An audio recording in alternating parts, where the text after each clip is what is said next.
ئێمە وەکو بەڕێوەبەرایەتی پۆلیسی سۆران هەموو ساڵێک ئاماری ڕووداوەکانی ساڵ دەخەینە ڕوو. ئەم ساڵش وەکو ساڵەکانی پێشوو ئامارەکانی ئەم ساڵ لەیەکی یەکەوە تاوەکو ئێستا دەخەینە ڕوو. ڕووداوەکان جۆرا و جۆرن، بەگشتی باسی هەر هەمووانەکەین، تەنها ئەو ڕووداوانەی کە دیارن ئاماژیان پێەکەینەوانی دی بەگشتی باسەکەین. ئەوان تاوانی کوشتن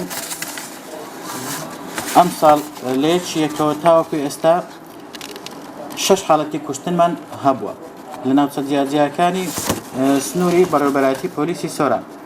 هەروەها 3 حاڵەتی کوشتنی بەهەڵەمان هەیە لەگەڵ 3 حاڵەتی خۆکوژی. هێرشکردنە سەر فەرمانبەر 22 حاڵەتمان هەیە.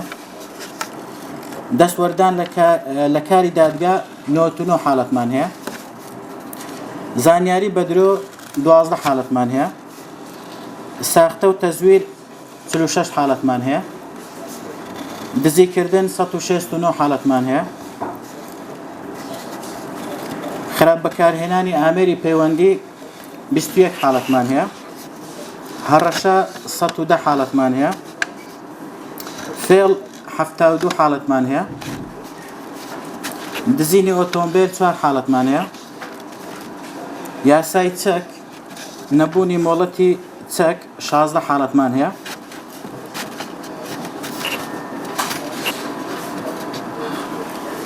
لەگەڵ ئەو کەیسانەی کە تایبەتەن بە ونبوونی مستەمسەکاتی ڕەسمی وەکو مۆڵەتی لێخوڕین و هەروەها ساڵنامەی ئۆتۆمبیل و ڕەگەزنامە و ئەو شتانە کە ونەبن ئەوەش ئەکرێتە کەیس و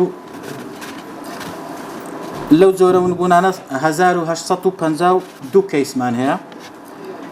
تاوانەکانی تر کە جۆرا و جۆرن 1113 حاڵەتمان هەیە. کۆی گشتی ڕووداوەکان 3551 حاڵەتە. نزیکەی 850 تۆمەتباری دەستگیر کردووە کە لەلایەن دادگاکانەوە داوا کرابوون و ڕوانەی دادگاکان کراون. لەو 850 تۆمەتبارەی 580 تۆمەتبار بەدەستەبەری ئازاد کراون.